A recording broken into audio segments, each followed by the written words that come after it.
भगवते वासुदेवाय। दशम स्कंध ऊनविंश अध्याय।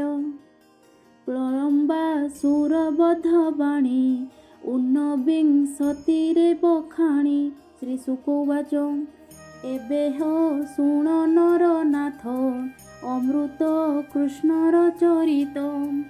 गोपाळे वृंदावने थिले सुस्थेर जनि पुहाइले। राम गोविंद घेनी संगे ज्ञाति बांधव ज्ञाति रंगे। जे जहा पुरी गोपे जाई कहंती वृद्धंकु बसाई। कृष्णर जेते कर्म मान शुणी सकल तो समन। माया गोपाल रूप होई क्रीड़ा करंती बेनी भाई। एमंते शुण परीक्षित स्वभावे सरिला बसंत। निदाघ काल आगमने धर्म न लागे वृंदावने। सर्वदा बसंत पवन सधीरे बहे दिनु दिन। बसंत नहे ना दुर्लभ जेबने श्रीराम माधव। नदी निर्झर जल दान निबिड़ झिंकारी शबद। अति शीतल बनस्थली निर्झर जल कणा मिली। नदी तड़ाग प्रसवण पवन जगे स्निग्ध बन। जले अछई पुष्प जेते कमल कुमुद सहिते। ताहांक रेणु घेनी बळे पवन बहे कुतूहले। एणु से वृंदावन देशे निदाघ ग्रीष्म न पशे। घन गहळ वन भूमि तेणु नुहंती जीवे श्रमी। अति गभीर नदी जले लहरी उठे वायु बले। पंकद्र बइबे नितटे से जले ग्रीष्म त्रास कटे। अरुण तेज न लागई जहि विजय भावग्राही। स्वभावे कुसुमित वन मृग मयूर पक्षी स्वन। कोकिल सारस निकर भ्रमर ध्वनि मनोहर। शुण राजन सावधाने राम गोविंद एक दिने। गरु गोपाल संगे घेनी विशेषे कले वेणु ध्वनि। एमंते प्रभु बनमाली गोप बालक मध्य केली।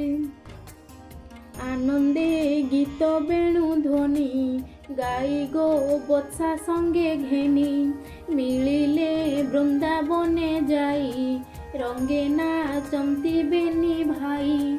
सदा बसंत वृंदावने नाना कुसुम फल माने। जहि गोविंद बनचारी विशेषे संगे हलधारी। शीतल छाया वृक्ष तले भ्रमर पंक्ति फूल डाले। शोभित सरोवरे फूल सुगंध शीतल अमूल्य। जमुना जल वृक्ष मूले पवन बहई शीतले। वन कुसुम परिमल देखि सानंद आदि मूल। बालक क्रीड़ा सावधाने कृष्ण विजय वृंदावने। शिरे कुंजरा जामु डाली रत्नभूषण फूलमाली। प्रबाल बर हस्तबक धातुभूषण रंगरेख। राम गोविंद गोप सुते खेलंती नृत्य युद्ध गीते। कृष्णर नृत्य गोपे देखी मिलिले घरंत उपेक्षी। केताली बाए मनोहरे गंभीर गीत नाद स्वरे। सिंगा मुरली नादपुरी के साधु धन्य धन्य करी। देबे जे थिले शून्य पथे मिली ବନେ ଗୋପାଳ ରୂପ ହୋଇ କୃଷ୍ଣର ଚଉପାଶେ ଥାଇ ସ୍ତୁତି କରନ୍ତି କୃଷ୍ଣ ରାମେ ଭାଟେ ଯେ ସନ ଗୁଣ ଗାନେ ଏକ ଆରେକ ସାଧୁ ଭଣୀ ଶୁଣ ପାଣ୍ଡବ ଚୂଡ଼ାମଣି ତାଣ୍ଡବ ରସେ ସୁଖେ ହରି ବୃନ୍ଦାବନରେ କ୍ରୀଡ଼ା କରି ବାଳକେ ରାମ କୃଷ୍ଣ ମେଳେ ଯୁଦ୍ଧ କରନ୍ତି ବାହୁବଳେ କୃଷ୍ଣର ନୃତ୍ୟ ଦେଖି ବଏ ରାମଙ୍କୁ ବେଢ଼ିଲେ ଥକାଏ କ୍ଷମତାର ସେ ଗୀତ ଗାଇ କେଧାଏ ସିଂହାନାଦ ବାଇ ତାଳି ମୁରଲି ଗାଲ ତୁର ନାଚନ୍ତି ବ୍ରହ୍ମାଣ୍ଡ ଠାକୁର ନୃତ୍ୟ କରନ୍ତି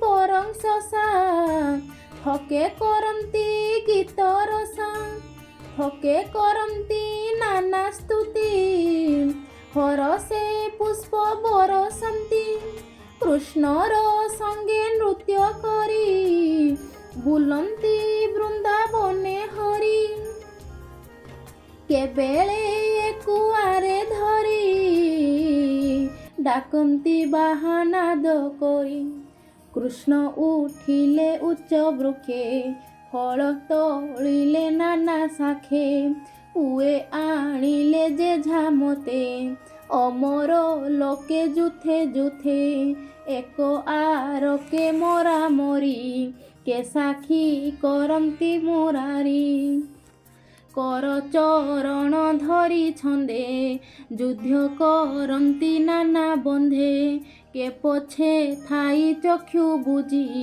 ନାମ ଧରନ୍ତି ମନେ ହେଜି ମୃଗର ପ୍ରାୟ କେହୁ ଧାଇଁ ପକ୍ଷୀଙ୍କ ପ୍ରାୟ କେ ଉଡ଼ଇ ଭେକର ପ୍ରାୟ କେ ଡିଅନ୍ତି ଚାଲନ୍ତି ଯେହ୍ନେ ହଂସପନ୍ତି ବସ୍ତ୍ର ବାନ୍ଧନ୍ତି ବୃକ୍ଷ ଡାଳେ ଦଳି ବସନ୍ତି କୁତୁହଳେ ପର୍ବତ କୁଞ୍ଜ ନଦୀ କୂଳେ ଖେଳନ୍ତି ରାମକୃଷ୍ଣ ମେଳେ ଗାଈ ଚରାଇ ବେଣୁ ବାଇ ବନେ ଖେଳନ୍ତି ବେନି ଭାଇ ଏମନ୍ତେ କଂସର ଅସୁର ବନେ ମିଳିଲା ନଦୀ ତୀର ପ୍ରଳମ୍ବା ନାମେ ମହାବଳୀ ଲୁଚି ଦେଖଇ କୃଷ୍ଣ କେଳି କ୍ଷଣକେ ସହି ନ ପାରିଲା ଗୋପାଳ ରୂପକୁ ଧଇଲା ଅସୁର ବିଚାରଇ ମନେ ଏହାକୁ ମାରିବି କେଶନେ ଗୋପାଳ ମେଳେ ଥିବି ପଶି ମୋର ନିକଟେ ଯେବେ ଆସି ମୁଣ୍ଡ ମୋଡ଼ିବି ଧରି କରେ କହିବି କଂସର ଛାମୁରେ ଏମନ୍ତ ବିଚାରଇ ମନେ ଲତାରେ ଥାଇ ବୃନ୍ଦାବନେ ତାହା ଜାଣିଲେ ଭାବଗ୍ରାହୀ କହନ୍ତି ଗୋପାଳଙ୍କୁ ଚାହିଁ ବାଳକେ ଶୁଣ ମୋ ଉତ୍ତର ମୁହିଁ ଜାଣଇ ଖେଳ ସାର ରାଜା ପରଜା ଖେଳ ଅଛି ଆସ ଖେଳିବା ବଳ ଆଞ୍ଚି ଶୁଣି ସାନନ୍ଦେ ପଏ ହସି ରୁଣ୍ଡ ହୋଇଲେ ସର୍ବେ ଆସି ରାମ ଗୋବିନ୍ଦେ କରି ରାଜା ସକଳେ ହୋଇଲେ ପରଜା ଅଧେ ହୋଇଲେ ରାମ ଆଡ଼େ ଥକେ ହୋଇଲେ କୃଷ୍ଣ ବାଡ଼େ କୃଷ୍ଣ ବୋଇଲେ ଦୁଇ ଦୁଇ ବଳ କଷିବା ଯୁଦ୍ଧ ବିହି ଖେଳ ପାଞ୍ଚିଲେ ଗପ ପୋଏ ମାୟା ଭିଆଣ ଦେବରାଏ ଜଣ ଜଣକେ ନାମ ଧରି ଯୁଦ୍ଧେ ପେଶିଲେ ନର ହରି ଶ୍ରୀଦାମ ନାମ ଗପ ବାଳେ ଯୁଝିଲା ଗୋବିନ୍ଦର ତୁଲେ ପ୍ରଳମ୍ବା ସୁର ତୁଲେ ରାମ ବୃଷଭ ତୁଲେ ଭଦ୍ରସେନ ଏତେ ବିହାଇ ଭାବଗ୍ରାହୀ ବୋଲନ୍ତି ଗୋପାଳଙ୍କୁ ଚାହିଁ ଯୁଦ୍ଧ କରିବା ପିଢ଼ କରି ସଂଗ୍ରାମେ ଯେ ଯାହାକୁ ହାରି ଭାଣ୍ଡିର ବଟ ତଳେ ନେଇ ଥୋଇବ କନ୍ଧରେ ବସାଇ ହେଉ ବୋଇଲେ ଗପ ବାଳେ ଯୁଝନ୍ତି ଯେ ଯାହାର ମେଳେ ହାରିଲେ କନ୍ଧ କରି ବହି ଛାଡ଼ନ୍ତି ବଟ ତଳେ ନେଇ ଏମନ୍ତେ ପ୍ରଭୁ ଦଇତ୍ୟାରି ଶ୍ରୀଦାମ ତୁଲ୍ୟ ଯୁଦ୍ଧ କରି ତାହାକୁ ଯୁଦ୍ଧେ କୃଷ୍ଣ ହାରି ବଟେ ଛାଡ଼ିଲେ କନ୍ଧେ କରି ପ୍ରଳମ୍ବାସୁର ରାମ ସଙ୍ଗେ ପଡ଼ିଲା ପଞ୍ଚା ପଞ୍ଚି ରଙ୍ଗେ ଯୁଦ୍ଧ କରନ୍ତେ ଗୁରୁତର ରାମକୁ ହାରିଲା ଅସୁର ତକ୍ଷଣେ ବସାଇଲା କନ୍ଧେ ମନେ ବିଚାରିଲା ଆନନ୍ଦେ ଏହାକୁ ବଟ ଯାଏ ନେଇ ଘେନିଳ ପଳାଇବି ମୁହିଁ ମୁଣ୍ଡ ମୋଡ଼ିବି ବନେ ପଶି ପୁଣି ମିଳିବି ଏଥେ ଆସି କୃଷ୍ଣ ପଡ଼ିବ ଯେତେବେଳେ ଘେନି ଉଡ଼ିବି ଅନ୍ତରାଳେ କଂସ ଛାମୁରେ ଦେବି ନେଇ ନିଶ୍ଚିନ୍ତେ ଭୁଞ୍ଜିବ ସେ ମହି ଏତେ ବିଚାରି ମହାସୁର କନ୍ଧେ ବସାଇ ହଳଧର ଭାଣ୍ଡିର ବଟ ଗଲା ଜିଣି ତାହା ଜାଣିଲେ ହଳ ପାଣି ପଟିଏ ମେରୁ ଜେହ୍ନେ ଭାର ଚଳି ନ ପାରିଲା ଅସୁର ତକ୍ଷଣେ ନିଜ ରୂପ ଧରି ଅସୁର ଗଗନେ ସଞ୍ଚରି ନୀଳଜିମୁତ ଦେହ କାନ୍ତି ରତ୍ନଭୂଷଣ ଝଟକନ୍ତି ସ୍ୱଭାବେ ନାନା ଅଳଙ୍କାର ତେଜେ ବିରାଜିଲା ଅସୁର କି ଅବା ଦେବା ପଟାନ୍ତର ଯାହାର କନ୍ଧେ ହଳଧର ବିଜୁଳି ଜେହ୍ନେ କଳା ମେଘେ ଯେସନେ ଶଶାଙ୍କର ଲାଗେ ଗଗନେ ଯାଉଅଛି ଖେପି ରାମ ଡରିଲେ ତାହା ଦେଖି ଭ୍ରୁକୁଟି କୁଟିଳ ପ୍ରପଞ୍ଚ ବିକଟ ଦନ୍ତ ତୀକ୍ଷ୍ମ ଉଚ୍ଚ ଶୁଦ୍ଧ ସୁବର୍ଣ୍ଣେ ଦେହ ଝଳି ନୀଳମେ ଘରେ କି ବିଜୁଳି ତକ୍ଷଣେ ପ୍ରଭୁ ହଳଧର ଜାଣିଲେ ନିଶ୍ଚୟ ଅସୁର ମୁଷ୍ଟିଏ ପ୍ରହାରିଲେ ମୁଣ୍ଡେ ବଜ୍ର ଯେ ସନେ ଗିରି ଖଣ୍ଡେ ମୁଣ୍ଡ ହୋଇଲା ସତେ ଚୂର ଶବଦ କଲା ମହାଘୋର ରୁଧିର